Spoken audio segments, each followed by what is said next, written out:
berpengaruh dengan kejujuran dan keadilan. Standar etika perbedaan kepentingan sangat berpengaruh dengan kemitraan. Berikut adalah penjelasannya.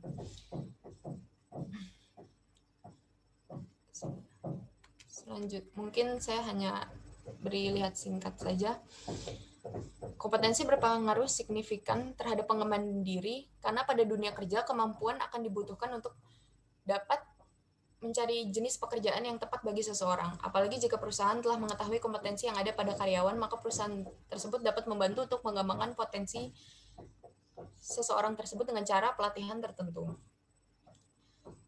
Selanjutnya adalah kerahasiaan, sangat berpengaruh signifikan terhadap citra dan integritas. Integritas dan citra profesi adalah dua hal penting yang wajib dijaga oleh arsitek. Pelanggaran hukum dan pelanggaran kode etik atau pelanggaran kaidah tata laku seperti membocorkan hal yang menjadi rahasia individu maupun institusi akan mencoreng integritas sang arsitek dan mempengaruhi kepercayaan para calon pengguna jasanya. Selanjutnya adalah kejujuran dan kebenaran berpengaruh signifikan terhadap kejujuran dan keadilan. Seperti yang sudah dijelaskan, orang yang jujur akan cenderung benar dan adil. Benar dan adil akan tercapai jika sebuah pekerjaan dilakukan oleh orang yang jujur dan benar. Sifat ini harus dimiliki oleh seorang arsitek. Selanjutnya adalah perbedaan kepentingan. Perbedaan kepentingan berpengaruh signifikan terhadap kemitraan. Jika ada keputusan-keputusan arsitek dalam tim yang berbeda atau membahayakan atau memberikan pengguna jasa arsitek lainnya, masyarakat, lingkungan sekitar, atau pihak lain yang terlibat, maka arsitek harus pandai mengomunikasikan hal ini kepada pengguna jasa dan atau mitra kerjanya sehingga jelas. Berikut adalah sintesis dari hasil pembahasannya. Di dalam praktek, pada hakikatnya profesi adalah keahlian tertentu yang diabdikan sebagai suatu pengingatan janji atau komitmen oleh ahlinya dalam mencari nafkah dengan berkarya. Berprofesi adalah lebih dari sekedar bekerja atau okupasi. Profesi juga lebih dari sekedar panggilan atau vokasi. Profesi bersifat dipresentasikan dengan bekerja dan berkarya secara penuh purna waktu dengan penuh pengabdian atau dedikasi dan kecintaan yang dalam atau devosi. Profesi pada akhirnya mempunyai arti baku sebagai suatu pekerjaan dengan suatu pengakuan di depan umum mengenai keahliannya, keilmuan, dan kepakarannya yang ditawarkan sebagai jasa yang menyangkut kepentingan orang lain. Namun, proses penyataan diri ini tidak dapat langsung begitu saja. Hal ini harus dilalui tahapan dalam suatu proses. Harus ada yang menyatakan bahwa seseorang itu ahli dan tidak bias lain. Yang berhak menyatakan adalah sebuah kelompok yang juga memiliki keahlian di bidang yang sama, dan kelompok ini merupakan embrio kelahiran organisasi profesi. Organisasi ini yang kemudian menetapkan kriteria dan syarat untuk menyatakan seseorang adalah ahli dan dapat menjadi anggota kelompoknya. Pendapat tersebut dikemukakan oleh Bapak Adi Mursid, almarhum Adi Mursid, tahun 2009. Kesimpulan sementara yang saya dapatkan adalah dari hasil analisis di atas serta pembahasan kuesioner yang sudah diisi dengan latar belakang yang sama, dapat disimpulkan secara garis besar seluruh responden sudah memenuhi standar-standar etika yang ada pada kode etik dan kaidah tata laku secara profesional tinggi atau telah mencukupi standar. Dari hasil analisis serta pembahasan di atas, para 59 responden ini sudah berusaha meningkatkan diri dalam penelitian, pengembangan diri, pendidikan, dan memiliki kesadaran untuk menerapkan ilmu yang didapat pada saat bangku kuliah. Dengan memahami dan menerapkan kaidah tata laku profesi arsitek ini, diharapkan masing-masing arsitek ini baik secara individu maupun institusi memacu diri untuk meningkatkan kemampuan dalam menjalankan profesi arsiteknya dengan penuh tanggung jawab dan bermartabat. Dan dengan menyeimbangkan antara tuntutan atas hak dan kepekaan menjalankan kewajiban ini, diharapkan praktik arsitek dan profesi arsitek dapat berkembang baik di tanah air dan memiliki daya saing tinggi dengan bangsa lain, serta lugas menjawab kebutuhan perubahan global untuk selanjutnya dapat berkontribusi positif bagi kemajuan dan kemandirian bangsa.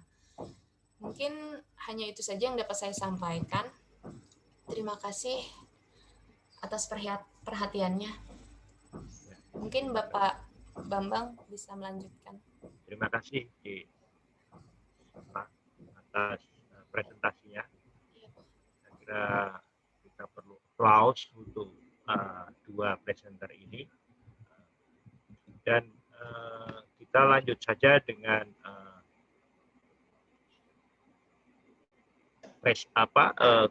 review dari Pak Yohanes dan review dari Mas Ilman. Saya kira Pak Yohanes dulu untuk memberikan review barang untuk dua narasumber ini, ya, baik teknis maupun substansi. Kami persilahkan waktu untuk Pak Yohanes. Terima kasih. Assalamualaikum warahmatullahi wabarakatuh. Waalaikumsalam. Untuk kita semua. Ya, kita berangkat bahwa perihal etika ini memang tidak bisa tidak lepas dari seorang arsitektur. Sehingga dengan demikian etika tersebut biasanya, bukan biasanya, itu berimplikasi terhadap citra. Citra adalah berarti background seorang arsitektur. Jadi kalau secara teoritis penelitiannya ada yang kurang 1,9% dan lain sebagainya, itu adalah teoritisnya. Ketika seorang arsitektur mempraktekkan, ya, setelah mulai menjalankan tugas dan misinya, itu yang melekat itu harus citra. Tadi ada di belakangan itu disebutkan adalah perihal imbalan jasa. Nah, imbalan jasa itu juga berimplikasi kepada citra seorang arsitektur. Kenapa? Etikanya orang arsitektur, kamu harus dibayar berapa? Wah, saya minimal 12% dari RAB umpamanya. Nah, disinilah saya berharap bahwa alma mater dari Trisakti ini arahnya bukan semata-mata imbalan jasa yang setinggi-tingginya. Lebih dari itu, diharapkan bahwa seorang sarjana ataupun seorang arsitektur itu menunjukkan bukti karya nyata. Kami kurang lebih baru sekitar 38 tahun berkecimpung perihal dunia membangun. Karena background seorang arsitek itu katanya jadi pemimpin dan pembangun. Ya kan? Betul nggak, Pak? Ya, nah, betul, Pak. Nah, bagaimana kita bisa memimpin jikalau pribadi kita ini yang belum terungkapkan dari sekian banyak mahasiswa, ya. Bagaimana seorang arsitektur nanti bisa mampu memimpin jikalau belum bisa memimpin dirinya sendiri. Ya, itu perlu dieksplor ketika mana kita sudah menuju ke ranah masyarakat atau menuju ke ranah pekerjaan. Ujung-ujungnya bahwa para mahasiswa-mahasiswi ini ujung-ujungnya, wah, saya lulusan Trisakti, nah, saya nanti pasti bekerjanya harus lebih baik. Nah, di sini yang utama perlu dititik beratkan adalah pemimpinnya. Ya. Bagaimana kita bisa memimpin orang lain ketika mana kita belum mampu memimpin diri kita sendiri. Artinya menempatkan diri di mana posisi kita. Kemudian yang kedua, membangun atau pembangun. Pembangun itu berarti kan muaranya adalah inisiator. Ya. Kalau seorang arsitektur itu ibarat kata kalau orang Belanda bilang, ya, orang Belanda bilang itu adalah pembuat suatu wadah, ya, yang mana isi-isinya nanti adalah itu biasanya implikasinya, oh, wadah ini kuat apa tidak, itu orientasinya adalah kepada orang sipil atau struktur. Nah, kemudian nanti gimana kalau di dalam wadah itu gelap gulita. Nah, seorang arsitektur juga harus mampu bekerja sama dengan apa yang membuat terang, orang elektrikal, ya, bagaimana nanti komunikasi dalam wadah tersebut?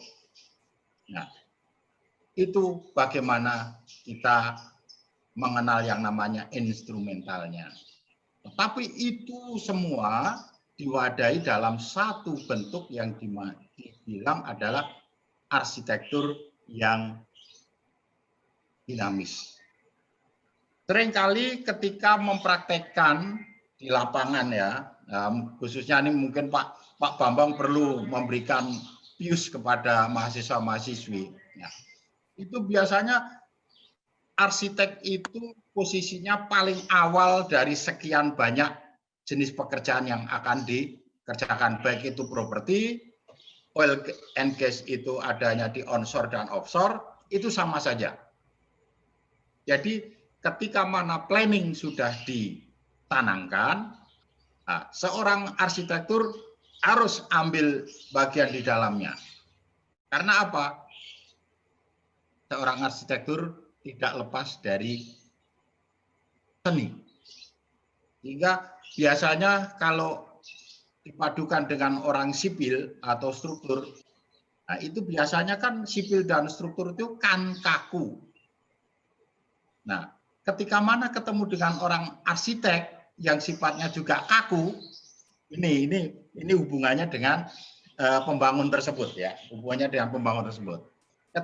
Ketika mana ketemu dengan seorang arsitektur yang kaku, nggak mau ngalah atau kalah menang, waktu desain itu tidak akan pernah selesai-selesai dan memunculkan hasil yang baik ketika tidak ada yang merasa, wah saya yang paling utama ini, arsitek dong yang paling utama, kan wadahnya.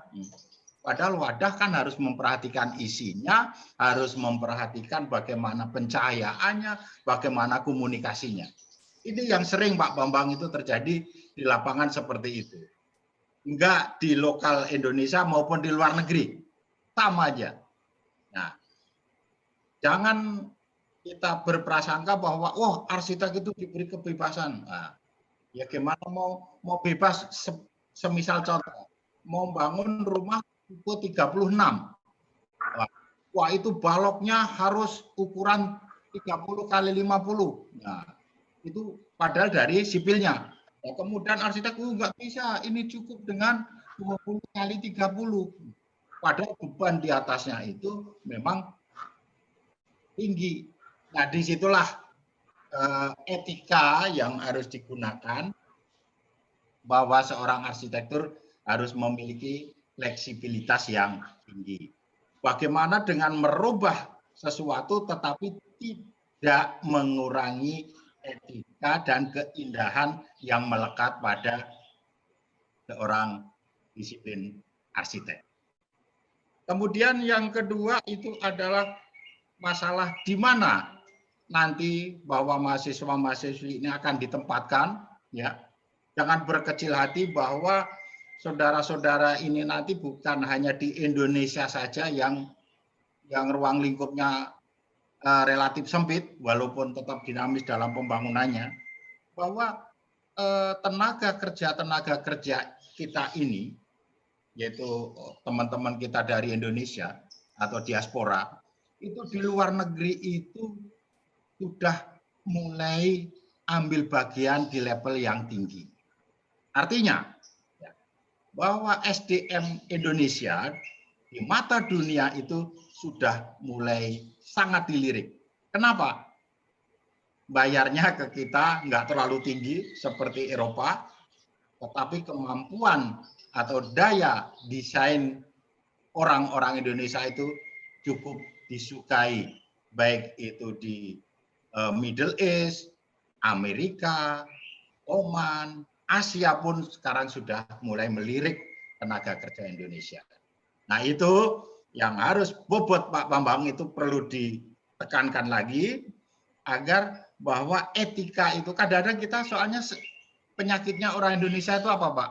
Mutungan. Sehingga ketika kita bersaing dengan tenaga-tenaga asing, saya nggak diperhatikan, mendingan saya mengundurkan diri dan lain sebagainya. Padahal itu adalah tempat kita belajar yang luar biasa. Ya, jadi kemudian itu bahwa kita harus mengenal yang ketiganya budaya, sosial, dan hak. Ya memang seorang arsitektur memang nggak lepas dari itu semua. Tetapi perlu dititik beratkan bahwa segala sesuatunya itu biasanya arsitek-arsitek kita itu biasanya, maaf pinjem istilah bahasa Jawa, anget-anget tai ayam. Awalnya itu semangat banget, ketika sudah menjalankan tugas itu cepat bosan. Sehingga yang semula itu harusnya mencapai hasil yang maksimal, karena bosan sehingga menjadi orang yang biasa-biasa saja. Kita harus mengaca bahwa ekspatriat itu cara berpikirnya itu sangat-sangat dinamis. Itu yang harus kita ambil. Ya, kita jauhkan bahwa budaya mutungan itu kita jauhkan dari calon-calon arsitektur ini. Kemudian sosialnya. Ini yang sering juga menjadi sedikit penghalang bagi kita untuk lebih maju. Ya, teman kita memiliki sesuatu yang lebih baik, nah kita malu-malu mau meniru atau mau bertanya. Padahal bertanya itu adalah guru yang paling bermanfaat untuk kita melangkah lebih jauh. Itu adalah standar kita bahwa kalau kita ingin maju, ya kita harus merubah mindset kita bahwa itu kita harus tetap growing up to next level. Jadi kita harus bangkit dengan cara kita harus mengadopsi dari pola-pola berpikir seorang arsitek baik itu lokal maupun internasional. Ya. Kemudian hak. Nah ini yang sering. Mudah-mudahan nggak terjadi calon-calon arsitektur dari Trisakti.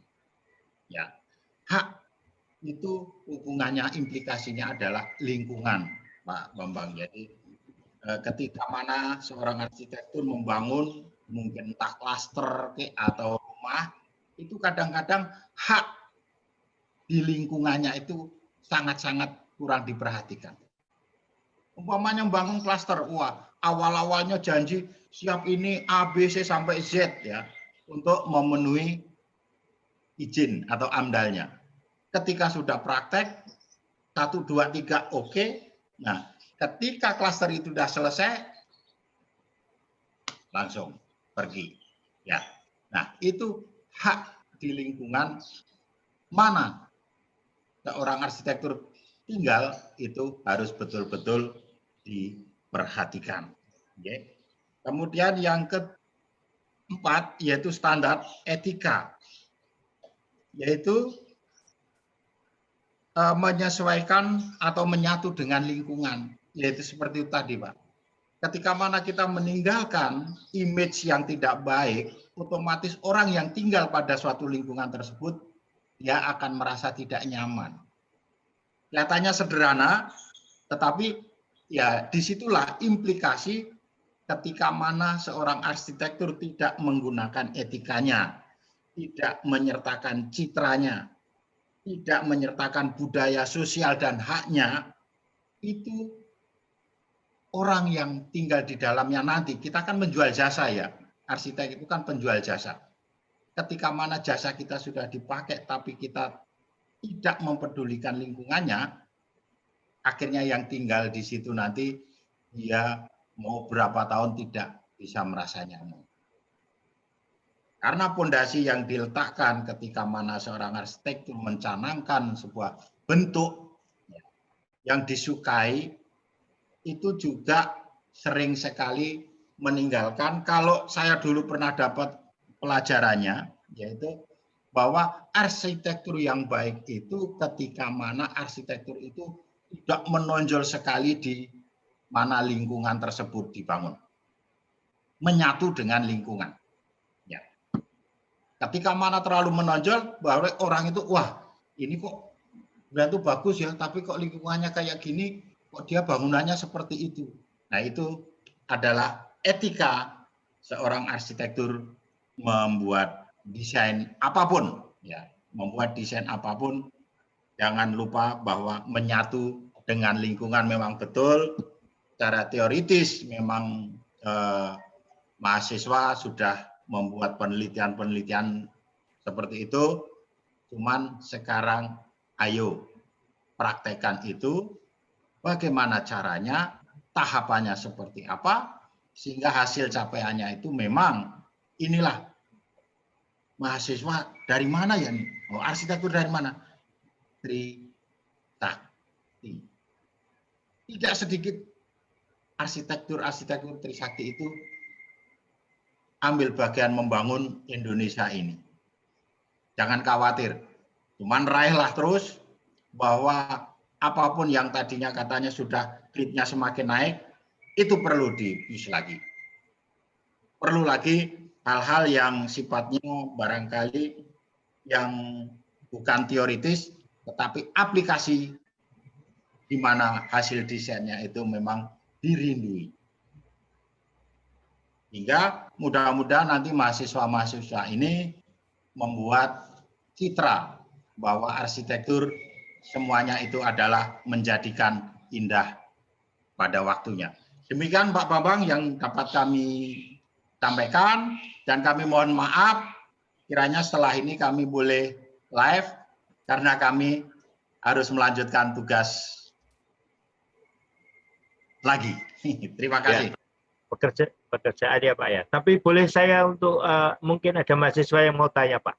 Oh, ya, silakan. Silakan. Ya. Maaf. Ya, silakan Dik. Bertanya Bella. Pak. Ya. Perkenalkan, nama saya Bella. Saya dari Universitas Trisakti. Ya, iya Mbak Bella. Saya ingin bertanya, Bapak tadi kan membahas tentang kayak gimana sih kayak supaya kita nantinya dalam berprofesi. Ya. Nah, kalau menurut Bapak yang perlu disiapkan dari sekarang tuh apa sih Pak? Kayak kan kita lihat tuh yang tadi yang dari kayak riset, kayak bagaimana tentang standar-standarnya, penerapan segala macam. Nah mungkin untuk sekarang ini mahasiswa-mahasiswa masih kayak bingung gitu ya, soalnya kan masih berupa teks segala macam. Nah kira-kira praktek apa sih yang kita bisa lakuin untuk kayak menerapkan yang kita pelajari itu Pak? Untuk mempersiapkan ke depannya. Terima kasih. Ya, silakan. Ada lagi? Ada lagi? Ya, saya kira dijawab dulu Pak. Mungkin waktu Bapak. Ya, baik. Yang perlu dipersiapkan ketika mana Mbak Bella ini nanti sudah terjun untuk menjalankan misinya, itu adalah mentality. Ya. Sering kadang-kadang awalnya Mbak, itu kalau kita bekerja, itu adalah lingkungan kita. Wah, pasti yang dicari pertama, X Trisakti kan, yang ini, wah ini di sini yang orang Trisakti bidang apa aja ya? Biasanya seperti itu. Itu yang membuat mentality kita sering belum tune in. Ya, adalah mentality. Kemudian yang kedua adalah etika kita memang, ya. Etika kita bagaimana? Ketika mana kita sudah terjun, kemudian kita mungkin nggak ada satupun, wah kok nggak ada satupun orang Trisakti. Nah, etika kita apa? Kita menyesuaikan kondisi di lingkungan tersebut.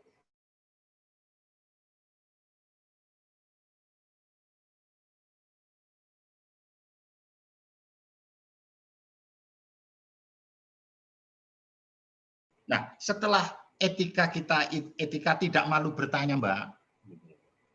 Kemudian yang ketiganya adalah jangan lupa citra. Jadi citra seorang arsitektur itu harus dibawa kemana-mana, yaitu memiliki flexibility yang tinggi, tetapi tidak maunya sendiri. Memiliki fleksibilitas yang tinggi di dalam lingkungan, tapi tidak ke bawah arus. Itu Mbak yang perlu dipersiapkan. Kemudian yang selanjutnya tidak kalah ini adalah imbalan jasanya. Bagaimana kita mau ngambil tarif yang tinggi kalau hasil karya atau kerja kita belum dikenal. Promosi wis to, mau digaji berapapun ibaratnya kan ada standar minimalnya ada. Enggak apa-apa. Lewati itu, kemudian ketika mana Mbak Bella sudah atau mahasiswa yang lainnya sudah siap naik ke level yang lebih tinggi, itulah kita baru bisa. Biasanya itu 0 sampai 5 tahun itu adalah penunjukan integritas seorang sarjana atau seorang arsitektur khususnya. Terlepas dari itu, biasanya seorang arsitek sudah memiliki nilai tawar, sudah memiliki hasil kerja yang nyata, sehingga sudah mulai dikenal. Kemudian tahun 678, silahkan lihat dunia luar seperti apa, itu waktunya. Mau ke luar negeri atau cukup di Indonesia, itu sudah waktunya, Mbak. Jadi 1 sampai 5 tahun kita harus mengenal sungguh-sungguh makna dari apa yang kita dapat di kampus. Kemudian 6, 7, 8 itu kita mulai memiliki nilai tawar yang tinggi. Kira-kira seperti itu, Mbak Bella. Terima kasih. Terima kasih. Masih ada dari mahasiswa untuk pertanyaan lain sebelum Pak Yohanes Marimin meninggalkan? Ya, silakan Asep. Ya. Terima kasih Pak. Selamat pagi menjelang siang, Bapak. Perkenalkan, nama saya Asep Roman Hidayat. Saya dari kelas Teknik Profesi. Mungkin saya berbeda dengan Bella tadi. Bella kan ibaratnya menyinggung tentang kesiapan mahasiswa akan dunia kerja seperti itu ya Pak ya. Tapi pertanyaan saya ingin lancarkan adalah kejadian di lapangan yang ada gitu ya Pak ya. Jadi kayak gini Pak, berhubung Bapak lebih fokusnya kepada keprofesionalan dalam dunia kerja di bidang konstruksi seperti itu sesuai dengan tema pertemuan kali ini juga, saya ingin bertanya nih Pak, saya sebelum itu beberapa waktu belakangan ini banyak membaca beberapa jurnal juga sama beberapa beberapa karya tulis juga, tulisan kayak gitu dari beberapa mahasiswa juga. Di sini tuh kalau misalnya saya highlight gitu, dia ada beberapa poin Pak, terkhususnya di bidang itunya ya Pak, di bidang konstruksinya gitu. Di sini ini Pak, dia itu selalu menyinggung bahwasannya di bidang konstruksi itu tuh tentu dari segi segi keuntungan atau keunggulan ada gitu. Tapi dia lebih fokusnya ke segi kekurangan itu mah lebih menonjol gitu. Bahkan citra konstruksi di masyarakat itu lebih menonjol di kekurangannya kayak gitu. Sebagai contoh seperti ini Pak, misalnya yang pertama pandangan masyarakat terkait konstruksi ini lebih fokus kepada satu bidang aja misalnya itu kan. Terus selanjutnya persaingan antar biro misalnya seperti itu. Terus habis itu ada juga persaingan sosial gitu kan. Habis itu juga ada keuntungan juga, ibaratnya kalau misalnya kita mengacu pada keuntungan ibaratnya kan kayak bertentangan banget nih dengan moral, ibaratnya kan saling jatuh-menjatuhkan ya, seperti itu ya Pak. Nah, yang ingin saya tanyakan gini Pak, bagaimana nih pandangan Bapak sebagai praktisi yang berada di bidangnya terkait poin-poin yang saya jabarin tadi gitu Pak. Terus itu yang pertama. Terus yang kedua, apabila Bapak ada kuasa gitu untuk merubah suatu hal itu, langkah apa yang ingin Bapak canangkan kayak gitu. Itu sih mungkin dari saya Pak. Terima kasih. Oke, berarti yang pertama tuh sebenarnya tuh pertanyaan itu sebenarnya itu kompetisi kan Mas ya? Iya. Nah, kompetisi ya yang kita gunakan harus kompetisi yang sehat. Artinya apa? Dengan berjalannya waktu, seorang itu yang bekerja, maaf aja ya kadang-kadang yang terjadi itu di lapangan itu ada yang hobinya senang cari muka, ya, terus kemudian senang menjual-jual, menjual-jual diri, artinya ini loh saya yang bisa, ini saya yang desain dan lain sebagainya. Tapi jangan khawatir, dengan berjalannya waktu bahwa mutu itu tidak pernah akan keliru, Mas.